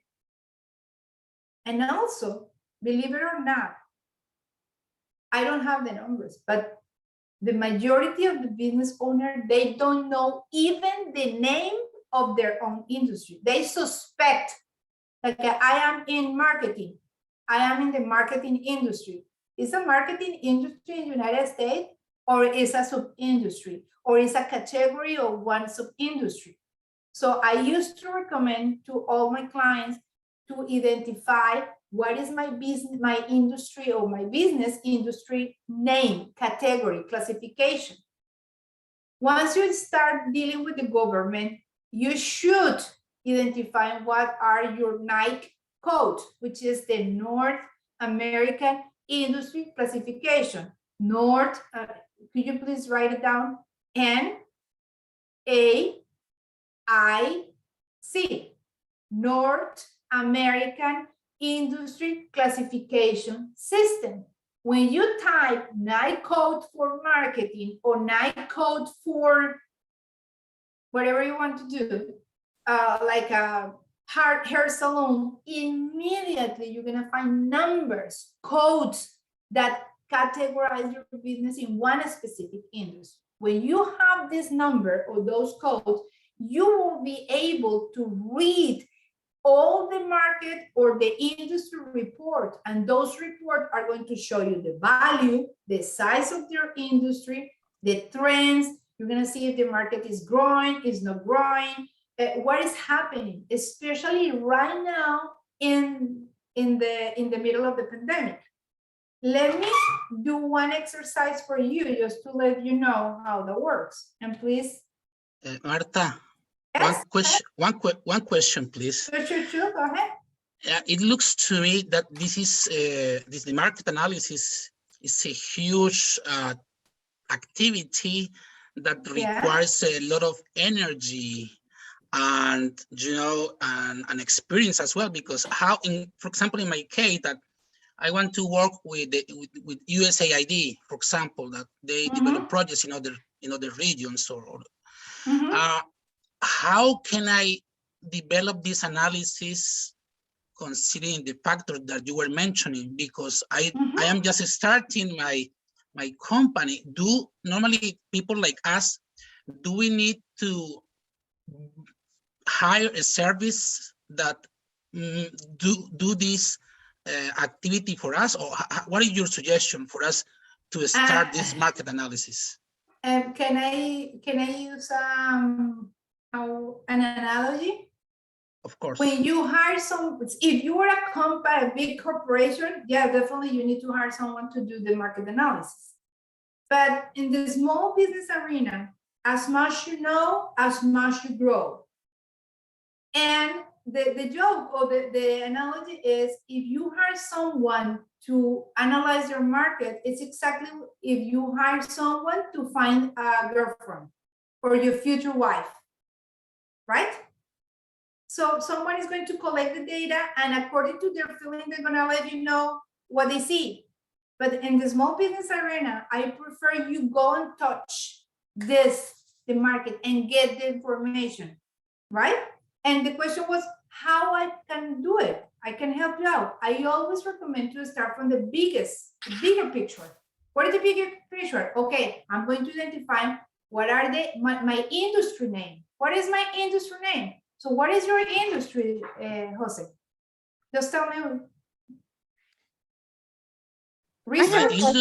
My industry is, yes, mostly research and consultancy, developing studies in climate and water. That's the industry. I have a question. Yes, go ahead. Go ahead. For the IBIS reports, I thought you had to have a subscription, and they can be pretty expensive. It depends. It depends. Research. I'm going to show you one example. Research and what else? Jose, you said? Research. Yeah. Research and consultancy studies in hydrology, water, and the links with climate. Okay. That is very, very, very, very, very specific.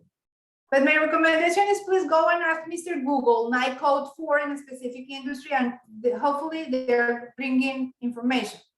So I don't think this is pardon, I'm so sorry. Okay, professional, scientific, and technical services. This is the code, this is the code. You already have a code.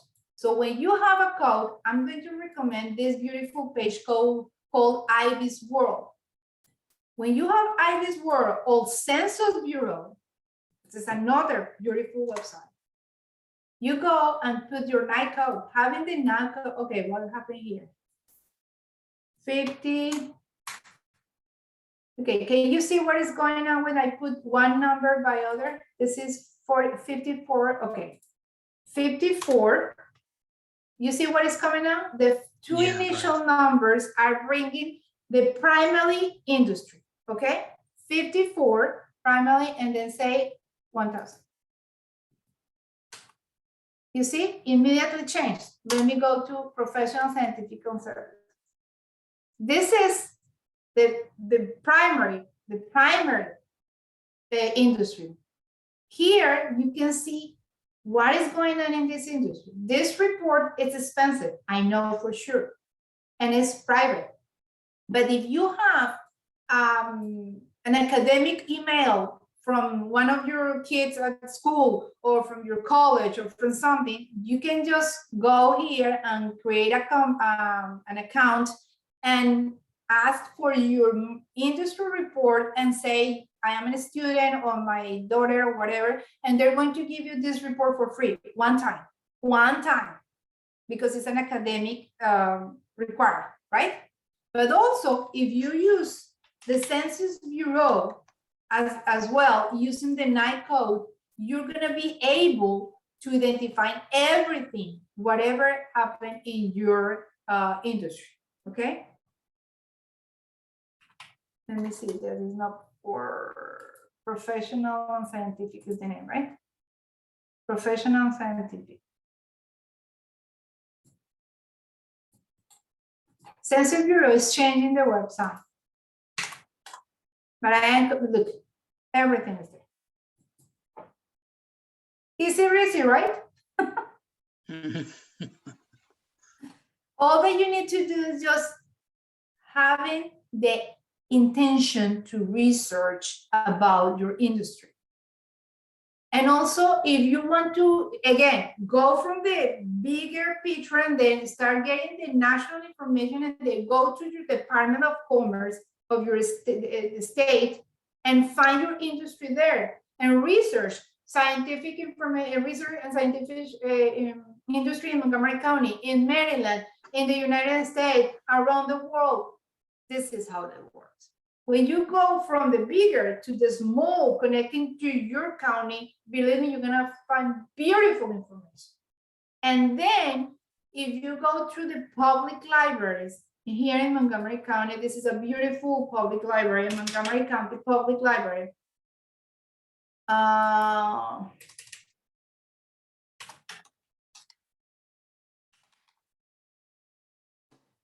Using your card, that I don't have it with me here, but go to businesses, learn and research. You cannot imagine how many beautiful sites they have for free. Here on the businesses, there is a website called Reference USA. If you have your night code and you work in this website, you're gonna be able to identify all your competitors by state, by county, by zip code, whatever you want to use as a location. You can identify by the DMV. You're gonna find the list of your competitors with the income that they have annually, plus the number of employees, plus the website, and you can start doing this market competitive analysis. So Reference USA? Reference USA. We don't have enough time, but I used to do the exercise in my class. And again, just call me. At the end, I'm going to show you my information, and we can have individual session, and I can help you out to do it. But don't worry, it's pretty easy. Okay? It's pretty easy. Did I answer your question, Jose? No, that's excellent response, Martha. Thank you very much, because it's a wonderful starting point for us, I think. Thank you. What is it called again? Reference USA? I'm sorry.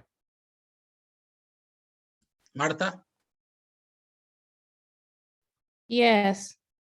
We may have lost her, but yes, it's Reference USA. She'll probably come back on. Reference USA, and you can access it for free through your local public library here in Montgomery County. And we can do it virtually. You don't have to be at the library. Is that right or no?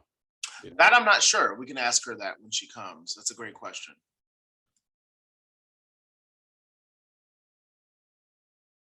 So what's, well, I don't want to get ahead. Wow, I don't know what happened. Well, does anyone have any questions at this point? We can start formulating questions. I also, Stephen, I also included the NIS's website where you can find what your industry does. I put it up there. Yes, I see it. Thank you very much. Yeah. So and apologies today for going a little over, I think, with introductions. Oh, that's Martha there. Hi, Martha. Hello?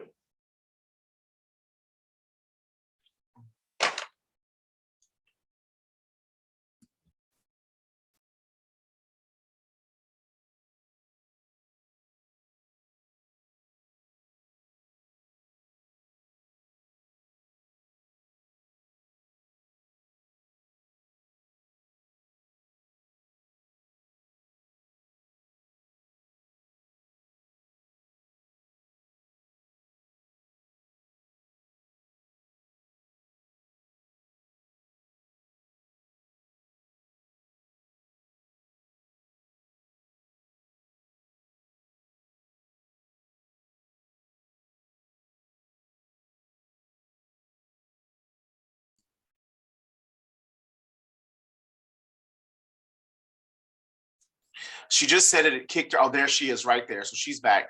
My apologies for the slight little disruption. And Martha. Oh my God, I don't know what happened. Zoom took me out. I'm so sorry. Yeah, my apologies. I don't know either. That's weird. It was only for me? Or was it Yeah. for everyone? No, Oh it's my just God. for you. Yeah. Oh my God. Okay, so sorry. Jose, did I answer your question? Yes, Martha, it was a wonderful answer. Thank you very much. I You're appreciate it. welcome. And we have plenty of resources. It's pretty easy. It's just having the intention, okay? Having the intention, believe me, it's pretty easy. Okay, so let me continue. So if we talk about the market analysis and the competitive analysis, again, we are just trying to gather information. What are you gonna know when you analyze your market? Initially, your industry name, as I show you. Industry reports, so important. Your customer demographic and psychographics. Also, you're gonna be able, if you research in detail, you're gonna be able to see how often they buy, identifying your competitors. So seeing who are your competitors, how big and how old and how strong they are or they can be in the next future. Your industry trends, best practices, do's and don'ts, weaknesses and strengths. You also want to identify your distribution of channel, potential customer reaction. If you do a qualitative, beautiful analysis, you can also identify the customer feelings about your products. Also, with this information, you're going to be able to identify a great location if you need one, establishing a beautiful selling strategy. Also, you're going to identify if your products, your business, your product and service really meet the market need. Okay? And again, it's going to help you out to keep focus and realistic. Like I said before, this market analysis, this is from my own, como decimos en español, mi propia cosecha, from my own, like a feeling. This market analysis is the best way to predict your potential revenue, and the market analysis always is going to be the best investment. Always. It's not, you're not wasting your time and wasting your money. Okay? How you can do it, like I said before, the quantitative research about the numbers and statistics, find reports, find the industry data. Doing the market analysis, specifically in specific segments like government, if you want B2G or you want to deal with the government, this is one link that I'm sharing with you, FedMine US product. So if you want to see how many bids are in the government, in the entire government, go and register there. This website for you, Jose, and for everyone who is in the government side. This FedMine membership is like a $5,000 per year. We have access and we can help you out to navigate inside this website. If you want to do it, you can come with me and we can do it together. If you really want to see you identify a specific area using your NICE codes, okay? Also, you're gonna be able to see how many businesses are already in this market. And again, so everything you're gonna get from the market analysis. I put in capital words, the big data concept is not related at all. And let me fix my words. It's not a very common concept, but it's my invitation to you to read about that. Big data is present in our life and we don't even imagine. Big data, it may be, Mao have more information, but from my understanding, the big data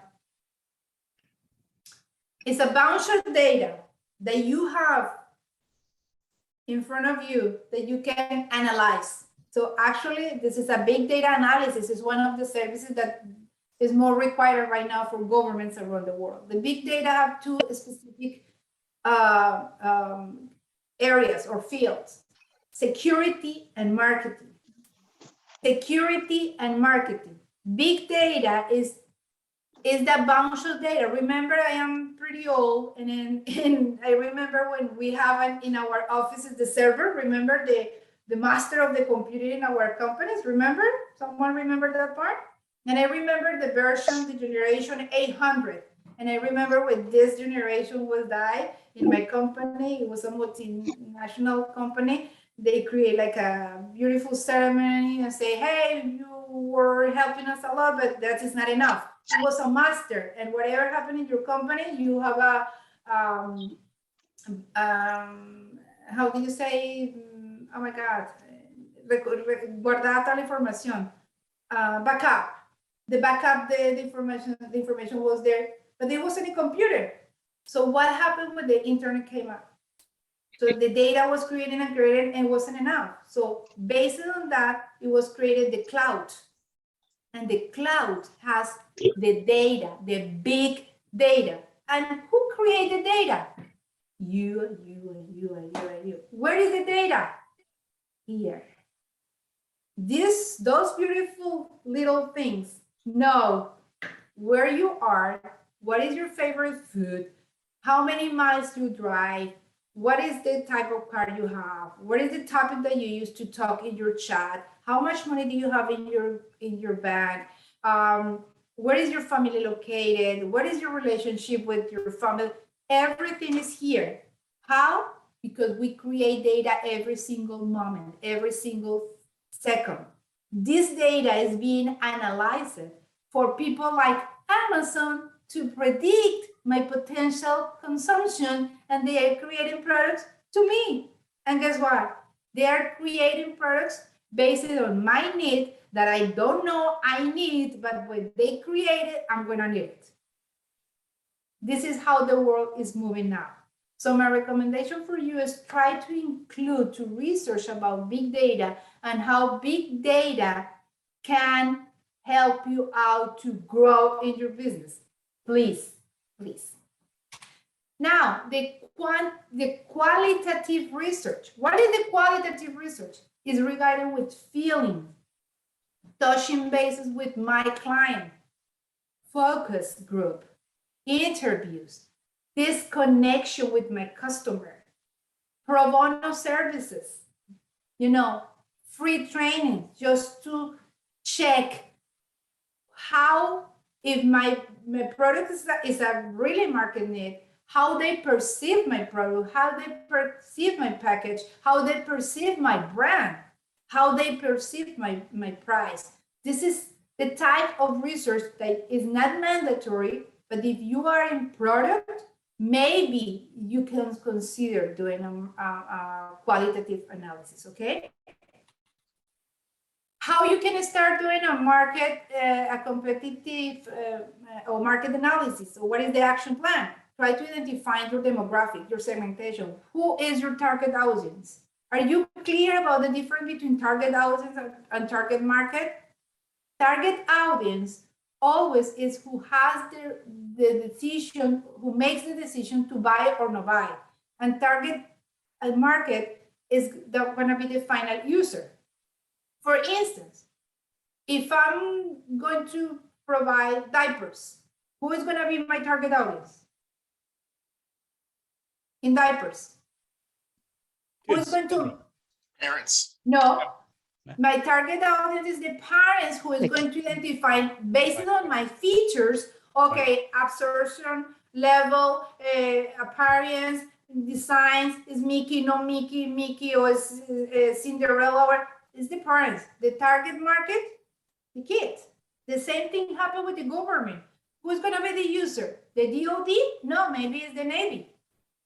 But the DOD is who is going to sign my contract. So I need to conquer my target audience to create a beautiful product for my target market, So I need to be clear in my research about this differentiation. And then what is the market need? Maybe I'm creating the second moon, but the world need a second moon? Maybe not. So this research is going to help me out to identify.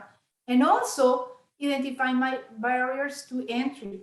What prevents someone from opening shop in front of your and take the 50% of your business? What I'm going to do to create this barrier usually is through my unique selling proposition. Okay. And regulation are any type of regulation in my industry So how can I be in compliance all the time? All the time, all right? Remember, you should start from the biggest picture always, okay? The competitive analysis, which is our last part, and thank you because I am covering some more minutes. A competitive analysis is a critical part of your marketing plan. Why? Because this is an evaluation. Through this evaluation, you can make your products or service beautiful, unique, and special. Through this competitive analysis, you will evaluate your competitor in detail. So there is a concept in marketing called benchmarking from the marketing perspective. Mean exactly like that, benchmarking. So I'm going to have a bench in front of my competitors and write it down, their weaknesses and their strengths, what they do, the do's and the don'ts, what I'm going to avoid. So he's losing a client because he has a terrible staff. So something like that, you know, reading and analyzing my competitor, always with the goal to improve them and improve my competitive advantage to be better. This is my best market barriers, okay? For each competitor or strategic group, list their product or service. Is profitable? Is not? What is the growth pattern? What are the marketing objectives? What are, you know, their own assumptions? So try to analyze your competitors in detail. If you don't have competitors, that could be possible, which means more responsibility for you because you are unique, you are a pioneer, you are the first player on the market, and you need to be in permanent like reinvention, right? If you are the first player. Okay, ideal question that you should formulate in a competitive analysis. What are your competitors? Are direct or indirect? What is the difference between direct and indirect? Direct competitors are those people who offer the same product that you sell to cover the same market need. Indirect competitors are those products or services who can sell to accomplish the final result, but in a different way. One idea, Southwest and American Airlines, are those the same or direct competitors? Yes, because they are airlines and the differentiator are the features. But how about Southwest? I need to visit New York tomorrow. I can use Southwest or Amtrak. Amtrak is my indirect competitors because my client, or in my case, I can reach out New York, paying less or taking less time. Amtrak, right? The same thing, Nordstrom's and JCPenney are the same client? No, different target audience, right? Or Walmart and Harris Teeter. Just be sure where is your position there. What product or services do they sell? What is each competitor market share? What are their past strategies and their current strategies? What type of media they're using to reach out the clientele? How many hours per week do they purchase or advertise through the media using in the market? What are each competitor's strengths and weaknesses? I'm repeating the same thing. What potential threats do your competitors pose? What potential opportunities do the market, they make available for you? So ideal questions to start your competitive analysis, okay? Having this clarity, it's easy for you to have a plan, okay? Jose, do you want to read for me the last slide, please? Sure. Competitive analysis, a quick and easy way to compare your product or service with similar ones on the market is to make a competition grid. Down the left side of a piece of paper, write the names of 4 or 5 products or services that compete with yours. To help you generate this list, think of what your customers would buy if they didn't buy your product or service. Thank you so much. Please keep going. Second, across the top of the paper, list the main features and characteristics of each product or service, include such things as target market, price, size, method of distribution, and extent of customer service for the product. For the service, list prospective buyers where the service is available, price, website, toll-free phone number, and other features that are relevant. And third, a glance at the competition grid would help you see where your product fits in the overall market. Thank you so much. You see, we are just summarizing what I already mentioned. So this is what you're gonna get from the competitive analysis, okay? So my invitation for you is please don't feel afraid about the analysis. The analysis is easy and it's gonna be very valuable for your business knowledge. If you know everything about your market, you're gonna succeed. Yes or yes, you're gonna succeed in your industry, okay? Thank you so much for your time. This is my contact information. Feel free to reach out through the email or the phone number. Remember, you are the future and the hope of this economy. United States economy needs you. United States needs you. There are small business owners, the hope of this country. They're not the government. They're not the corporate. It's in your hands, the possibility to impact the economy, bringing more employees, impacting your families, your community, and bringing money to your businesses. Thank you so much. God bless your business and God bless you always. And thank you, Stephen, for your time. No problem at all. Martha, thank you so much for that fabulous presentation. You know, it's so important to set a strong foundation as we begin to go through this process. And I feel like Martha definitely did it. And she just hit on so many things. And I can't wait till we get to our facilitated work group so that we can continue the conversation. But we won't belabor the point now. It's 12:48 at this point. So thank you for those who could to remain in this important presentation, and also thank you to those that could not, and that's why we recorded it so they can reference. Yes, so, and go ahead, Martha. One more thing. So one of our attendees is one of my clients, the Dr. Kenya Garcia. She is an internal doctor, and also she is the owner of one of our beautiful retail store at the town square center in Rockville. So she wasn't in the moment that we shared information. So I definitely want to say thank you, Kenya. You are in the middle of your chemo and you are taking the class. Thank you so much. And the rest of you, I definitely want to invite you to visit Nature by Trejak in the middle of the town square in Rockville in front of the public library. Please support this beautiful lady. Thank you so much. Thank you. Martha, and I echo that, Kenya. When I met you at Delegate Queen's event, my wife and I mean, your story resonated in such a way. I mean, what a way to be so strong and so brave. So thank you very much for, just braving it and coming here today when you didn't have to, you could have used every reason not to, and it would have been legitimate. And so thank you for your sacrifice. It's humbling. It's a pleasure to me to follow you because every day I learn something new. So today I get a lot of information from Martha and I will apply for my business plan because I didn't have one yet finished. I started, but I left in the middle. So now I have the tool to restart again the business plan. Thank you and God bless you, everyone. Well, Kenya, guess what? You just found a new family here. A new family. So we are fully behind you.